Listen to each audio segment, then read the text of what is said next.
রাজুকের আওতাধীন এলাকায় অপরিকল্পিত নগরায়ন ঠেকাতে ভবন নির্মাণে ভূমির ব্যবহার ও পরিকল্পনা মাফিক ভবন নির্মাণে ২০০৪ সালে প্রণয়ন হয় ডিটেইলড এরিয়া প্ল্যান বা ড্যাপের খসড়া। ২০২২ সালে দেয়া হয় চূড়ান্ত অনুমোদন। আবাসন ব্যবসায়ীদের চাপে এবার দ্বিতীয়বারের মতো ড্যাপে সংশোধন আনল সরকার। এতে ঢাকার কিছু এলাকায় আগের চেয়ে বেশি আয়তনের ভবন এবং বেশি সংখ্যক ফ্ল্যাট নির্মাণের সুযোগ তৈরি হলো। এতদিন ২০ ফুট প্রশস্ত সড়কের পাশের ভবনে ফ্লোর এরিয়া রেশিও বা ফার ছিল ২.৭৫, সেটি বেড়ে হলো ৩.২৫। এছাড়া ৩০ ফুট প্রশস্ত সড়কের পাশের ভবনের ফার ৩.২৫ থেকে বাড়িয়ে করা হলো ৩.৫। পুরান ঢাকা, মগবাজার, শেওড়াপাড়া, মোহাম্মদপুর সহ বেশ কয়েকটি জনঘনত্ব এলাকায় ফার বেড়েছে। অন্যদিকে কমেছে ধানমন্ডি, গুলশান, বনানী ও সাঁতারকুল এলাকায়। বসুন্ধরা আবাসিক এলাকা, জলসিঁড়ি সহ কয়েকটি এলাকা ভিত্তিক ফার আগের মতোই।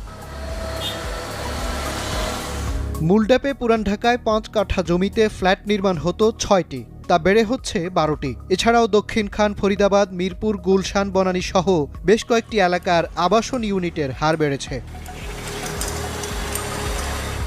সংশোধিত ড্যাপে বাড়বে ভবনের আয়তন ও ইউনিট। মোহাম্মদপুরে ২০ ফুট সড়কের পাশের একটি ৫ কাঠার প্লটে এতদিন সর্বোচ্চ ৮,২৮০ বর্গফুট আয়তনের ভবন করা যেত, সেটি বেড়ে হলো ১১,৭০০ বর্গফুট। আর ফ্ল্যাট বা ইউনিট সংখ্যা সর্বোচ্চ ১০টি থেকে বেড়ে হলো ১১টি।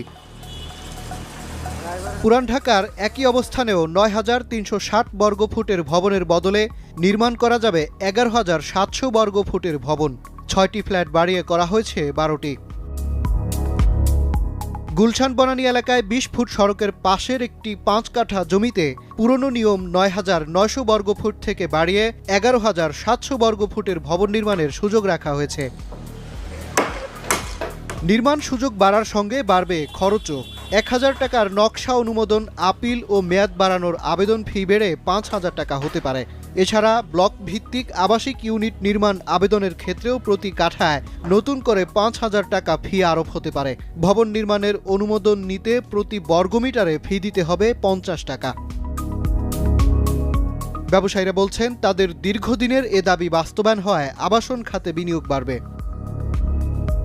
সংশোধিত ড্যাপে নিষিদ্ধ থাকবে কৃষিজমিতে সব ধরনের অবকাঠামো ও আবাসন নির্মাণ। তবে শর্ত সাপেক্ষে রাজুকের অনুমোদন নিয়ে কৃষি সংশ্লিষ্ট কার্যক্রম, পোল্ট্রি ও গবাদি পশুর খামার, ফিশারি জাতীয় কার্যক্রমে অস্থায়ী অবকাঠামো এবং ইউটিলিটি সরবরাহ লাইন নির্মাণ করা যাবে।